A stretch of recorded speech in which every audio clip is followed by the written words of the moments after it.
ईशोपनिषद श्लोक संख्या 9। अंधम तमः प्रविशन्ति ये विद्याम उपासते ततो भूय एव ते तमो य विद्यामृताः। अनुवाद: जो लोग अविद्यापूर्ण कार्यकलापों के अनुशीलन में लगे हुए हैं वे अज्ञान के गहनतम क्षेत्र में प्रवेश करेंगे। इनसे भी निकृष्ट वे हैं जो तथाकथित ज्ञान के अनुशीलन में लगे हुए हैं। हरे कृष्णा। ईशोपनिषद का ये श्लोक है वर्तमान के संदर्भ में बहुत ही महत्वपूर्ण है, क्योंकि यहाँ पर है अविद्या और नाम मात्र की विद्या की बात की गई है। दोनों का तुलनात्मक अभ्यास किया गया है कि अविद्या क्या है और बनावटी विद्या क्या है। वर्तमान में हम जानते हैं कि हर एक देश में सरकार के द्वारा ये प्रयास किया जाता है कि हर एक व्यक्ति पढ़े। जन शिक्षा का बहुत बड़ा आंदोलन खास करके भारत में चलता है और ये प्रयास होता है कि हर एक बालक है पढ़े, स्कूल में जाए, फिर कॉलेज में जाए, डिग्री प्राप्त करे। तो इस प्रकार से शिक्षा का बहुत अधिक प्रचार है। फिर भी हम देखते हैं कि लोगों के जो जीवन में शिक्षा के कारण जो परिवर्तन होना चाहे उस प्रकार का परिवर्तन नहीं हो रहा है। शिक्षा का मुख्य एक उद्देश्य यहाँ पर होता है हमारे वर्तमान में कि वो है लोग नौकरी करें, पैसे कमाएं। फिर भी शिक्षा के बाद भी अधिकतर लोग हैं नौकरी प्राप्त नहीं कर पाते हैं और दुखी रहते हैं। और शिक्षा का जो महत्वपूर्ण पहलू है, जो पूर्व काल में वैदिक समय में शिक्षा का एकमात्र उद्देश्य ये रहता था कि आध्यात्मिक जीवन में आगे बढ़ना, नैतिक मूल्यों का सिंचन जीवन में करना और अपने आप को जानना, संसार को जानना, ईश्वर को जानना। तो ये जो आध्यात्मिक पहलू है उसको छोड़ करके वर्तमान की जो शिक्षा है वो भौतिक प्रगति पर ही भार देती है। भौतिक प्रगति यानी कि आर्थिक विकास, क्योंकि जो देश है या पूरा संसार है, समाज है, व्यक्ति है, तो आर्थिक रूप से ज़्यादा सुख संपन्न बने, ज़्यादा उसके पास भौतिक सुविधाएं हो और इस प्रकार से सुख संपन्न जीवन सब यापन करे, इस प्रकार की इच्छा रहती है लोगों की।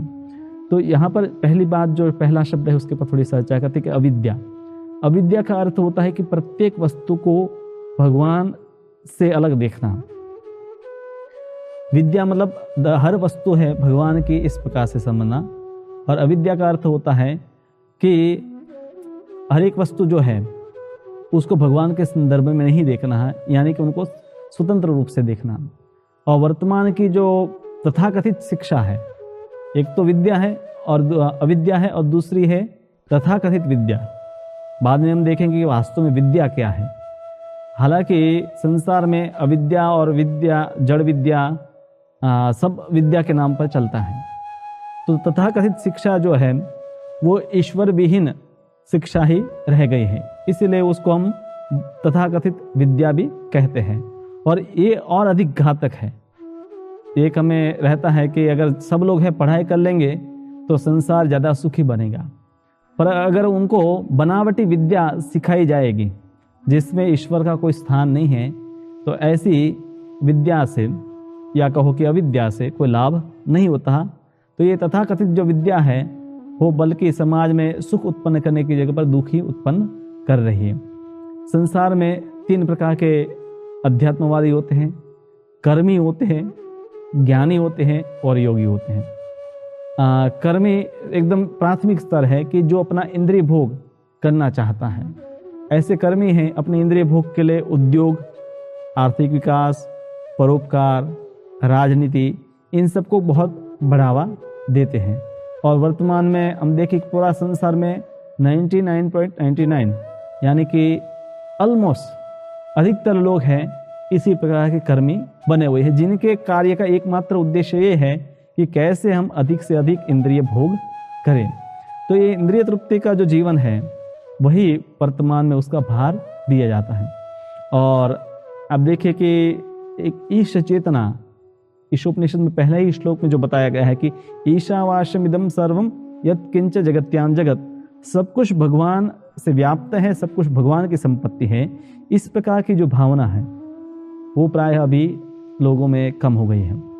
हालांकि अब देखिए अमेरिका में भी डॉलर के ऊपर लोग लिखते हैं इन गॉड वी ट्रस्ट, पर वो डॉलर रूपी जो गॉड है उसी को मानते हैं। वास्तव में जो ईश्वर है उनके बारे में तो किसी को भी कुछ पड़ा नहीं है। सिर्फ लोग धर्म के नाम पर भी इंद्रिय भोगी करना चाहते हैं। ज्ञानी भी है, योगी है, सिद्धि प्राप्त करके है, इंद्रिय भोग करना चाहते हैं। तो चाहे कर्म का मार्ग हो, ज्ञान का मार्ग हो, योग का मार्ग हो, या कोई है धार्मिक नहीं भी है, उन सब का उद्देश्य वर्तमान में हम देखते हैं कि इंद्रिय तृप्ति ही रह गई है। तो इसीलिए ये लोग है तथाकथित जो शिक्षा के माध्यम से है सुख की जगह पर दुखी प्राप्त करते हैं। तो अभी हमें आगे देखना पड़ेगा कि वास्तव में ये होता क्या है।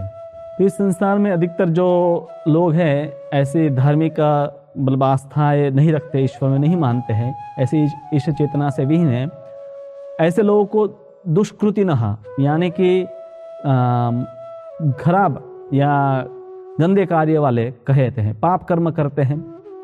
उसमें सबसे पहले जो है मूढ़ व्यक्ति, ऐसे दुष्कृतियों को भगवद गीता में मूढ़ कहा गया है। उसमें और है मूढ़ है, फिर माया अपहत ज्ञान है, आसुरी भाव वाला व्यक्ति है, और नराधम है। तो उसमें मूढ़ यानी कि जो सिर्फ मेहनत करता है, गधे की तरह मेहनत करता है। कई बार हम गधे का उदाहरण देते हैं, पर वर्तमान में हम देखें कि लोग गधे से भी अधिक है, ज़्यादा परिश्रम करते हैं। और उद्देश्य क्या होता है कि एक छोटा सा उनको रहने के लिए मकान मिल जाए, खाने के लिए कुछ मिल जाए, और बस जैसे तैसे अपना जीवन काट लें। तो जो जीवन उनको मिला है आध्यात्मिक प्रगति करने के लिए, मनुष्य जीवन विशेष मिला है, तो उस मनुष्य जीवन में इन उद्देश्यों को न जानकर सिर्फ वो गधे की तरह मेहनत करता रहता है और जैसे तैसे जीवन खत्म कर देता है।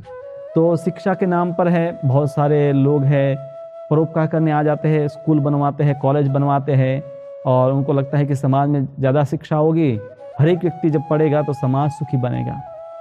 पर अगर समाज में सब लोग शिक्षित भी हो जाए, जैसे कुछ देश है कि जहाँ पर सब लोग शिक्षित हैं, फिर भी वहाँ पर है लोग पशुवत जीवन जी रहे हैं, मांसाहार कर रहे हैं, नशा कर रहे हैं, व्यभिचार कर रहे हैं, क्योंकि शिक्षा में मूलभूत जो ज्ञान होना चाहे वो ज्ञान नहीं दिया जाता है।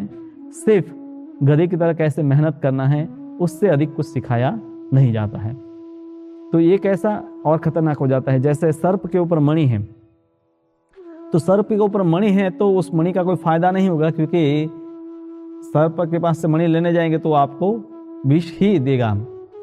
तो इसी प्रकार से कोई भी व्यक्ति है वो शिक्षा प्राप्त करता है, पर अगर वो ईश्वर विहीन शिक्षा है तो उससे अधिक लाभ नहीं होता है। आपको पता होगा कि गांव में या कई जगह पर ऐसी प्रथाएं थी कि कोई व्यक्ति का मृत्यु हो जाता था, तो कुछ समाज में ऐसी रीति थी कि वो शव का श्रृंगार किया जाता है, उसको नए कपड़े, गहने, सब कुछ पहनाया जाता है, और कुछ समय के बाद उसको जला देते हैं।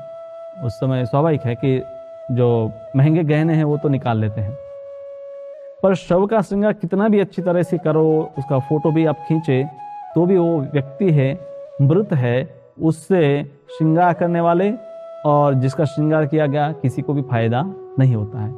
तो ईश्वर विहीन जो तथाकथित विद्या है, यानी कि वर्तमान की जो शिक्षा है, ऐसी शिक्षा से क्या होगा कि शव का श्रृंगार ही हो रहा है।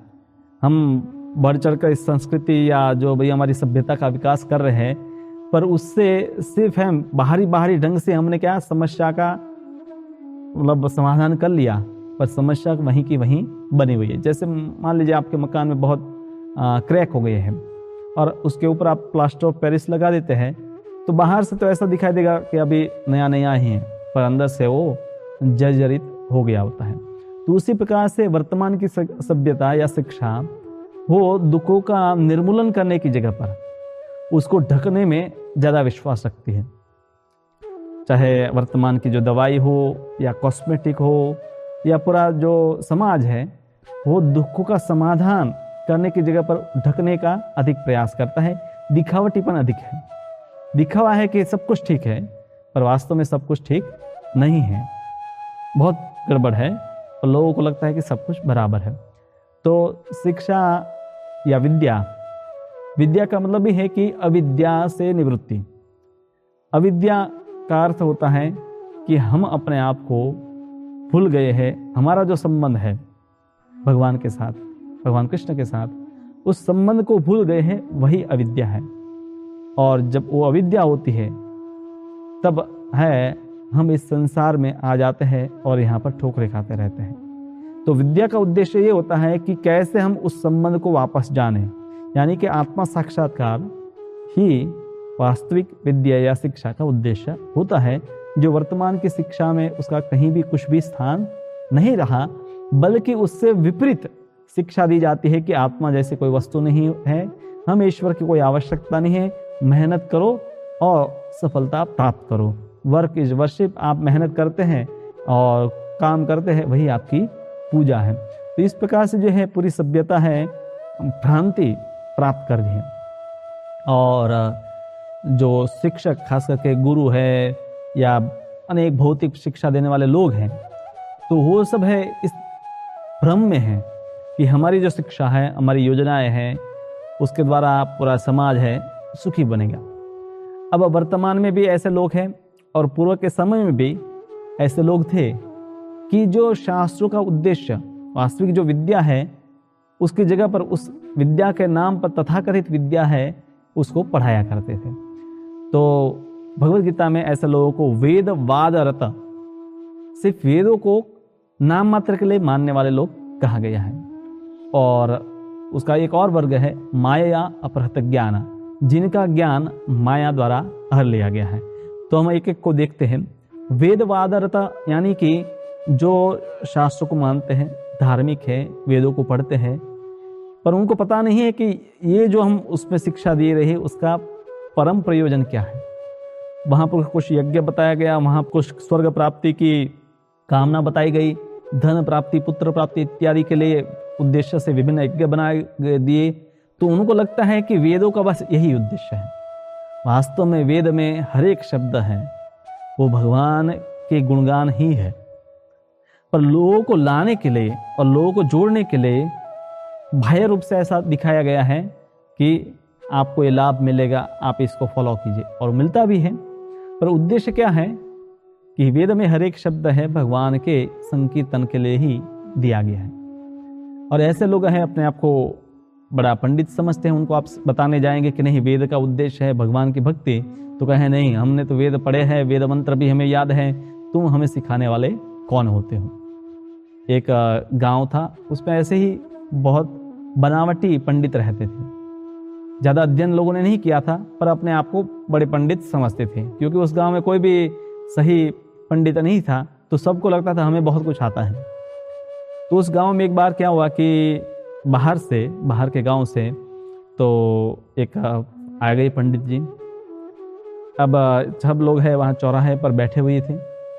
तो उसमें जो मुख्य पंडित थे उन्होंने कहा कि देखो मेरी ऐसी विद्वता है कि मैं ऐसा उनको प्रश्न का उत्तर दूंगा कि उनके पास दूसरा प्रश्न पूछने का कोई प्रयोजन नहीं रहेगा।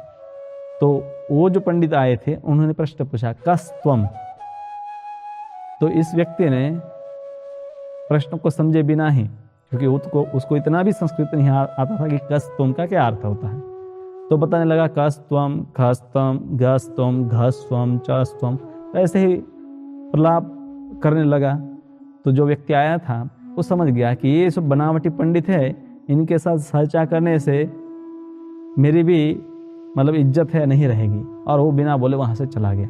और ये सब पंडित जो बनावटी थे वो और अहंकारी हो गए। देखो हमने क्या उत्तर दिया कि ये लोग है, जो पंडित आया था बोलना ही बंद कर दिया। कस त्वम का अर्थ है कि तो आप कौन है। कोई अगर आपको ये प्रश्न पूछे कि आप कौन है, तो इसके कई उत्तर आप दे सकते हैं, पर पंडितों की सभा में जब ऐसा प्रश्न पूछा जाता है तो स्वाभाविक रूप से इसका अर्थ ये नहीं होता है कि वो आपका नाम पूछ रहा है या आप कौन सी जाति से है या देश से है। तो तात्विक प्रश्न है और उसका उत्तर है कि हम भगवान के अंश हैं। ममेवांशो जीवलोक जीवभूत सनातन। भगवान ने ही हमारे बारे में पहचान बता दी है कि हम भगवान के सनातन अंश हैं। तो वेदों का प्रयोजन क्या है कि हम जो भूल चुके हैं भगवान के साथ हमारे संबंध को, उसी संबंध को पुनः स्थापित करने में हमें मदद करना। बल्कि वेद है एक प्रैक्टिकल एक मैन्युअल है हमारे जीवन के बारे में कि हम कौन हैं, हम यहाँ क्यों हैं और यहाँ से कैसे हम बाहर निकल सकते हैं, ईश्वर क्या है और ईश्वर के साथ हमारा संबंध क्या है, और जब यहाँ से मुक्त होकर जाएंगे तो कहाँ जाएंगे और वहाँ कैसा जीवन है, यहाँ से बेहतर कैसे वहाँ पर अच्छा जीवन है। तो ये सब प्रकार का ज्ञान है हमें वेदों से मिलता है। वेदों में सिर्फ आध्यात्मिक ज्ञान नहीं, भौतिक ज्ञान भी, जीवन जीने के लिए सब प्रकार का आध्यात्मिक ज्ञान और भौतिक ज्ञान दोनों प्रकार का ज्ञान है दिया गया है, और वो पूर्ण ज्ञान है, इसलिए ऐसे ज्ञान से हमें लाभ ही होता है। तो ये वेदवाद रहता है, उनको जब आप कुछ बातें करते हैं तो वो वेदों की कुछ काल्पनिक व्याख्या कर देते हैं अपने मन से ही, और जो वेद के वास्तविक जो आचार्य है, ऐसे आचार्य जैसे रामानुजाचार्य है, मध्वाचार्य है, चैतन्य महाप्रभु है, श्रील प्रभुपाद है, ऐसे आचार्यों की वो उपेक्षा करते हैं।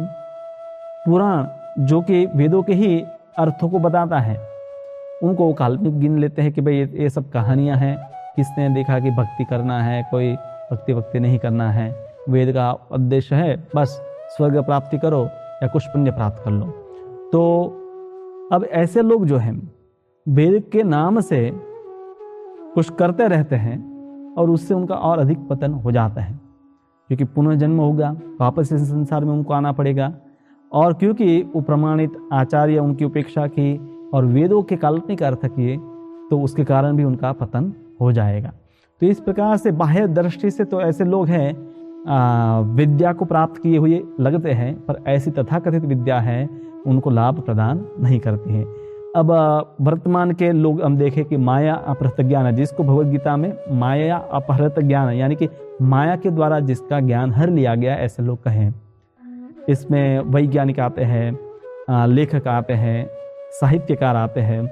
तो ये सब लोग जो हैं वो बहुत सारे लेख लिखते हैं, बातें करते हैं, पढ़ाते हैं, स्कूल कॉलेज चलवाते हैं, और इस प्रकार से वो समाज को मार्गदर्शन देते हैं, संसार को का जो ज्ञान है लोगों को बांटते हैं। पर उनका जो ज्ञान है वो शास्त्र आधारित नहीं है, वेद आधारित नहीं है, काल्पनिक है, अपने अनुमान और प्रत्यक्ष प्रमाण पर आधारित है। तो ऐसे लोग भी हैं, ईश्वर की जो माया है, भगवान की जो माया है, उसके चंगुल में फंस जाते हैं। और कभी कभी ये लोग हैं मान लेते हैं कि अगर ईश्वर का कोई अवतार भी हुआ था, ऐसे तो अवतार कोई होता नहीं, ईश्वर है ही नहीं। कभी कभी ये लोग कहते हैं ईश्वर नहीं है, अगर है जो राम कृष्ण इत्यादि, तो ये सब महान पुरुष थे, वो ईश्वर नहीं है। तो ये लोग हैं क्योंकि संसार को अपने ढंग से समझने का प्रयास किया, तो उनको लगता है कि एक महाविस्फोट हो गया और सृष्टि उत्पन्न हो गई, और फिर ये नैतिक नियम पुराण इत्यादि इसीलिए लिखे गए, ईश्वर की कल्पना इसलिए की गई ताकि लोग है नैतिक जीवन का पालन करें। तो इन लोगों की विभिन्न प्रकार की धारणाएं संसार के बारे में रहती है।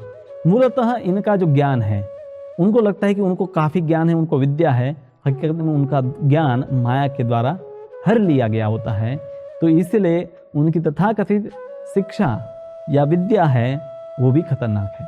तो चाहे धार्मिक कोई व्यक्ति है या कोई नास्तिक व्यक्ति है, दोनों की जो तथाकथित विद्या है वो नुकसान करने वाली है। तो वास्तविक जो विद्या है उसको व्यक्ति को जानना चाहिए कि वो वास्तविक विद्या क्या है, और वो वास्तविक विद्या के बारे में भगवद गीता में ही भगवान बताए गए हैं कि जीव अपना संबंध है ईश्वर के साथ जाने, वहीं से विद्या की शुरुआत होती है। जैसे अर्जुन है, भगवान कृष्ण को प्रश्न करता है, शिष्येस्ते हम साधिमाम त्वाम प्रपन्नम, मैं आपका शिष्य हूँ, मैं नहीं जानता हूँ कि मुझे क्या करना चाहे।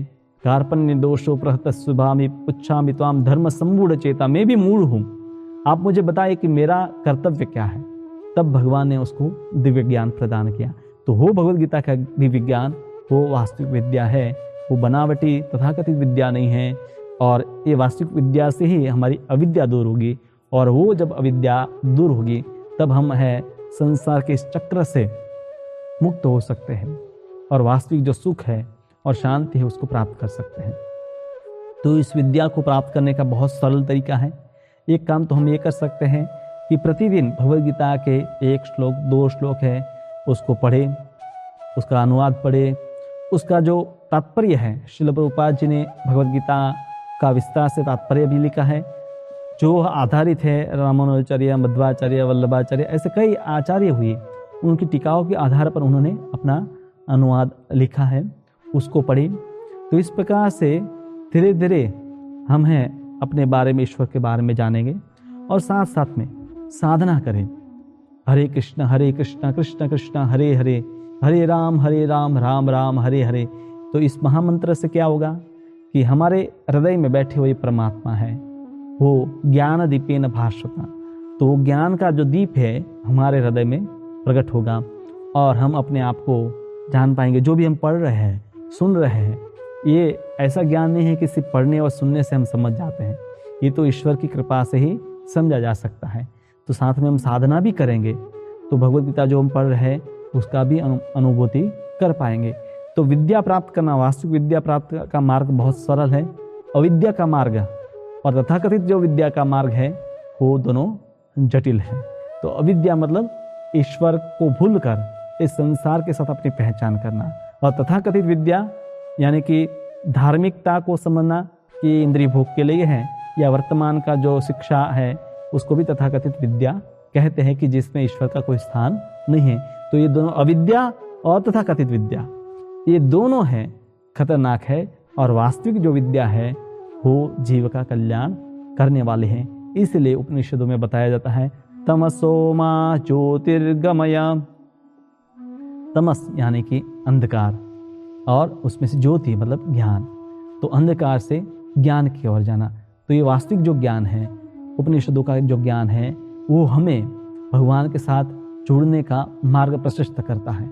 तो बहुत ही महत्वपूर्ण है गीता का ज्ञान, जिससे हम अपने आप को जान सकते हैं, और साथ साथ में आप भगवान का नाम भी जप कीजिए, उससे आप उस ज्ञान का साक्षात्कार जल्दी से कर पाएंगे और भगवत कृपा से आपका जो मार्ग है भगवान की ओर आगे बढ़ेंगे, उनकी कृपा प्राप्त होगी और निश्चित रूप से आप अपने जीवन में परम शांति को प्राप्त करेंगे इस मार्ग का पालन करने से।